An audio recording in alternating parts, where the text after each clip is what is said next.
Journalist అడ్డకు స్వాగతం. నమస్కారం. 5 రాష్ట్రాల ఎన్నికల ఫలితాలు. ఎన్డీఏ విజయ పరంపర. తమిళనాడులో హంగ్, కేరళలో కమ్యూనిస్ట్ పార్టీ హవా. మరిన్ని విశేషాలు తెలుసుకునే ప్రయత్నం చేద్దాం. విశేషంగా మనతో పాటు ఉన్నారు సీనియర్ జర్నలిస్ట్ డివి శ్రీనివాస్ గారు. వారిని అడిగి మనం విశేషాలు తెలుసుకుందాం. సార్ నమస్తే. నమస్తే. 5 రాష్ట్రాల ఎన్నికల్లో బీజేపీ హవా చూపిస్తూ ఉంది. తమిళనాడులో హంగ్ ఏర్పడే అవకాశం ఉంది.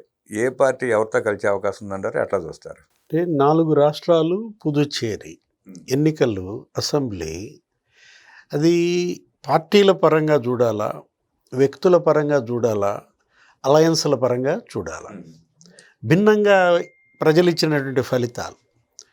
ఇప్పుడు కూటముల పరంగా చూస్తే, అలయన్స్ పరంగా చూస్తే మనం చూసాం ఎన్డీఏ మరి వెస్ట్ బెంగాల్లో కొట్టింది, అస్సాంలో నిలబెట్టుకుంది. మరి ఇండియా కూటమి ఇండియా కూటమి వచ్చేసరికి మరి కేరళలో గెయిన్ చేసింది, తమిళనాడులో కోల్పోయింది.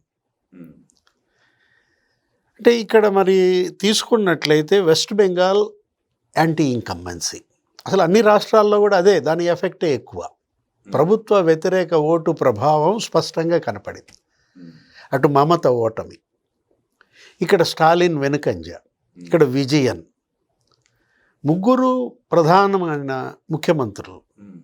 ఒక అస్సాం ముఖ్యమంత్రి తప్ప యాంటీ ఇన్కంబెన్సీ ఓటును ఎవరు తప్పించుకోలేరు. అందరూ దెబ్బ పడింది.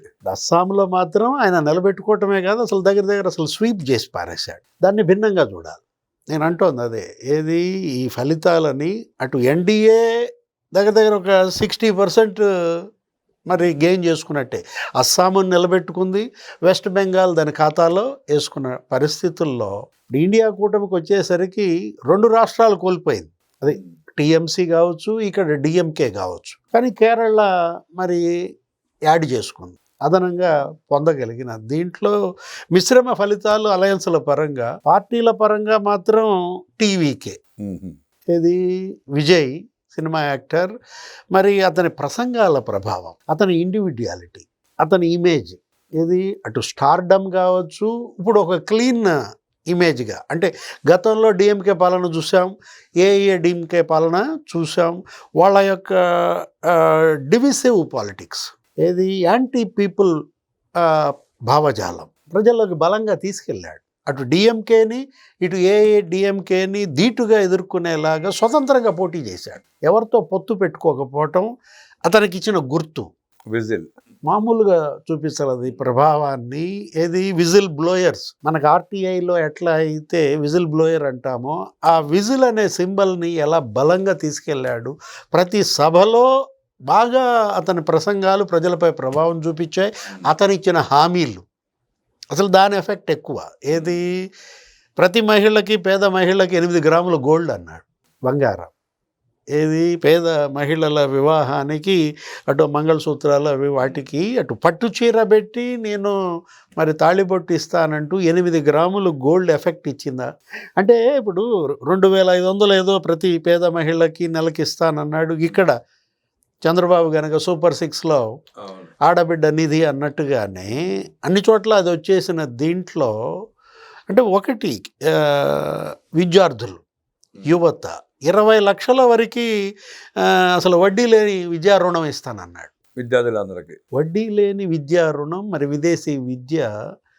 అంటే అటు ఫ్యామిలీకి కనెక్ట్ అయ్యాడు, ఇటు మహిళలకి కనెక్ట్ అయ్యాడు. అతనుకున్న ఫ్యాన్ ఫాలోయింగ్, స్టార్డమ్ యూత్లో మనం చూసాం. కొత్తగా వచ్చిన జంజీ ఓటింగ్ అంతా అట్టే పడినట్టుంది. 1.5 కోటి మంది ఉంటారంట.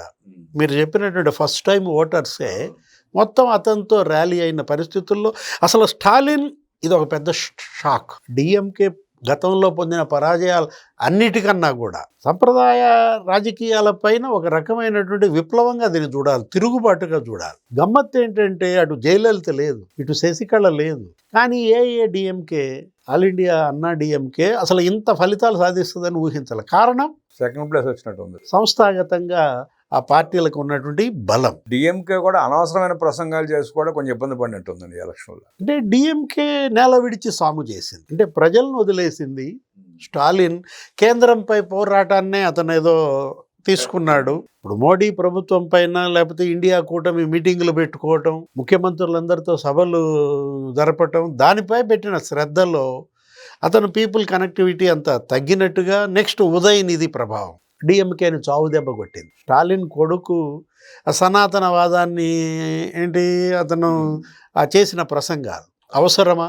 రెచ్చగొట్టే ప్రసంగాలు అధికార పార్టీలో ఉన్న ఎవరైనా చేస్తారా? నువ్వు ఉప ముఖ్యమంత్రిగా నువ్వుంటూ నీ పార్టీ అధికారంలో ఉంటూ అనవసరంగా కెలికి కంపు చేసుకోవటమే కదా. మతతత్వాన్ని ఎందుకు రెచ్చగొట్టడం? దానివల్ల ఇతనికి ఏం బెనిఫిట్ జరుగుతుంది?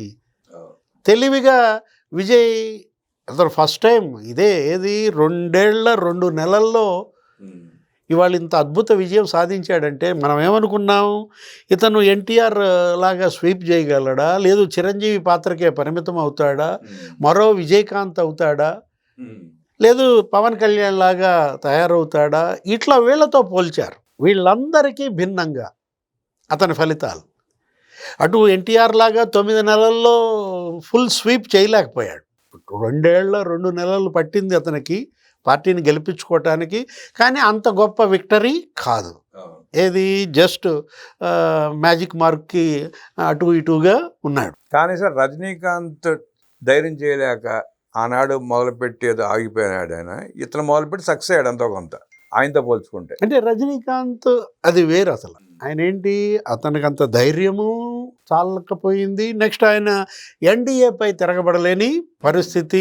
పైగా ఆనాడు జైలు కరుణానిధి ఉన్నాడు, అందుకే పైపెచ్చు కొంచెం ఆయన వయోభారం. ఇంకా రజనీకాంత్ ఏంటి, ఇతనేంటి కొంచెం యువకుడుగా ఉండటము. అదే కాదు, ఇప్పుడు కమల్ హాసన్ విఫలమయ్యాడు, మనం చూసాం. అనేక మంది, విజయకాంత్ విఫలమయ్యాడు. ఇతను ఏంటంటే కెరీర్ ఇంత పీక్ పొజిషన్లో ఉన్నప్పుడే సాక్రిఫైస్ చేశాడు. ఆ ఫిలిం ఇండస్ట్రీ నుంచి ప్రజల కోసం వచ్చాడు. అద్భుతమైనటువంటి కెరీర్ ఉంది, ఇంకా వయస్సు ఉంది. ఇలాంటి పొజిషన్లో విజయ్ ఫలితాలు ఏకపక్షం. అతని యొక్క స్వయం కృషిగానే మనం చూడాలి. నెక్స్ట్ ఎవరితో పొత్తు పెట్టుకోకపోవడం కూడా అతనికి ఒక రకంగా వరంగా మారిన పరిస్థితుల్లో వెస్ట్ బెంగాల్ ఫలితాలు మనం చూసాం. మమతా బెనర్జీ ఏంటి, అసలు ఆమె అక్కడ భవానీపూర్లో మరి వెనకంజ సువేంద్ర అధికారి చేతుల్లో గతంలో ఓడిపోయింది నందిగాంలో. ఇక్కడికి వచ్చింది మళ్ళీ సువేంద్ర అధికారి ఏం చేశాడు, అక్కడ పోటీ చేశాడు, ఇక్కడ పోటీ చేశాడు. 2 చోట్ల అతను గెలుస్తున్న పరిస్థితి. అంటే ఓటమిని ఆమె ముందే ఊహించినట్టుంది రాబోయే ఎన్నికల ఫలితాలు. ఎందుకంటే మరి 2-3 సార్లుగా ఆమె అధికారంలో ఉండటం, 3 టర్మ్స్ సీఎంగా. నెక్స్ట్ బీజేపీ టోటల్గా మోడీ షా. వెస్ట్ బెంగాల్ అసలు వాళ్ళు ఒక ప్రెస్టేజియస్గా తీసుకున్నారు. ఇప్పుడు ఆ సర్ అనేది తీసుకురావటం, కొన్ని ఓట్లు తీసేయటం, ఏది జరిగినా మమతా బెనర్జీ ఉలిక్కిపడ్డారు. ఐపాక్ కార్యాలయం పైన ఈడీ దాడులు జరిగితే నీకెందుకు? అవును, ఆ కోల్కి సంబంధించి ఏదో బ్లాక్ కోల్. అతనేంటి ఆ కార్యాలయానికి వెళ్ళి అక్కడ ఈడీ వాళ్ళతో ఆమె డి అంటే డి అనడం, అసలు ఏ స్థాయికి వెళ్ళిందంటే సుప్రీంకోర్టే వాళ్ళ అక్షంతలు వేసే పరిస్థితుల్లో ఆ స్థాయికి ఆవిడ వెళ్ళిందంటే అవినీతిలో ఆవిడకి కూడా వాటా ఉండి భయపడి పరిగెత్తుకెళ్ళినట్టు. అంతే కదా. ఇప్పుడు వాళ్ళ మేనల్లుడు, అతనిపై వచ్చినటువంటి అవినీతి ఆరోపణలు. ఇప్పుడు మమతా బెనర్జీ నిన్న కూడా చూశారు కదా, తను పోటీ చేసిన అసెంబ్లీ స్థానంలో వెళ్ళి అప్పటినే అక్కడ రూమ్కి వెళ్ళాల్సిన అవసరం ఉందా? ఇప్పుడు ఈవీఎంస్ భద్రపరిచిన గది దగ్గరికి వెళ్ళి అక్కడ నేను ధర్నా చేస్తానంటే అక్కడే ఉలికిపాటు కనపడుతున్న దీంట్లో మొత్తానికి జాల్పురి స్పైసీ మరం ఇది మోడీ ఆ షాప్కి వెళ్ళి తిన్నట్టున్నారు. ఆ రోజు మిఠాయిలు ఇక నేను 4వ తారీఖు పంచుతానని ఆయన అన్న మాట మరి నిలబెట్టుకున్న తీరు. ఆమె ఏమంది ఆ రోజు, ఎందుకు నీకు జాల్పూరి చేపల కూర వండి పెడతాను. ఇప్పుడు ఎవరికి వండి పెట్టు? ఇప్పుడు ఆయన ఏమో వెజిటేరియన్ శాకాహారి అని తెలిసి కూడా నువ్వు చేపల కూర వండి పెడతానన్న ఆ మాటలు. ఇప్పుడు ఇవాళ వెస్ట్ బెంగాల్ ఫలితాలు నేను అంటోంది అదే. ఇక ఒక్కసారి బీజేపీ హస్తగతం అయితే వెస్ట్ బెంగాల్ మనం చూసాం. కమ్యూనిస్టుల పరిస్థితే, టీఎంసీ కూడా. ఆ రోజు కమ్యూనిస్టులు ఎంత దీంట్లో ఉన్నారో మీరు చూశారు. జ్యోతి బసు అసలు 21 ఏళ్ళు సీఎంగా ఏకఛత్రాధిపత్యంగా, ఇవాళ ఎక్కడుంది సిపిఎం? సేమ్ అదే పరిస్థితి ఇక టీఎంసీ కూడా భవిష్యత్తులో. ఎందుకంటే అంగ వంగ కళింగ అన్నాడు అమిత్ షా ప్రసంగాల్లో, మీరు వినే ఉంటారు. అంగ అంటే బీహార్, ఇప్పుడు బీజేపీ సీఎం. ఇప్పుడు కళింగ అంటే ఒరిస్సా, అక్కడ బీజేపీ సీఎం. ఇక మిగిలిందేంటి? వంగ. పశ్చిమ బెంగాల్, ఇవాళ పశ్చిమ బెంగాల్ కూడా బీజేపీ సీఎం వస్తున్న పరిస్థితుల్లో ఈ 3 బలంగా ఉంటే దేశం బలంగా ఉంటుంది. ఈ మూడిట్లో కనుక ఏది బలహీనపడ్డా కానీ దేశంపై దురాక్రమణలు అంటూ వాళ్ళు ఏదో పాత చరిత్రను పోలుస్తూ దేశమే బీజేపీ, బీజేపీయే దేశం అంటూ అటు ఆ హిందుత్వాన్ని ప్రజల్లోకి చొప్పించిన విధానం, అటు అస్సాం మనం అది నిజంగా యాంటీ ఇన్కంబెన్సీ ఓటుని తట్టుకుని అతను నిలబడ్డాడంటే ఆ ముఖ్యమంత్రి అతని ఆర్థిక బలం, అతని వ్యక్తిగత పలుకుబడి, నెక్స్ట్ మోడీ ఆశీస్సులు అన్నీ తోడైన నేపథ్యంలో ఇక కేరళ కూడా అదే. ఏది విజయన్ ముఖ్యమంత్రి, ఇన్నేళ్లు ముఖ్యమంత్రిగా చేసిన ఆయన ఇవాళ మేనల్లుడు అవినీతి ఆరోపణలు, ఆయన మెడకు చుట్టుకున్న పరిస్థితి, శబరిమల వివాదం, అయ్యప్పకు సంబంధించినటువంటిది, అక్కడ బంగారం దొంగతనం అంటూ, అంటే ఎట్లా అక్కడ ఎల్డిఎఫ్ ఎందుకింత పతనమైంది అంటే కారణాలు గమ్మత్తుగా యూడిఎఫ్ అసలు అద్భుత విజయం.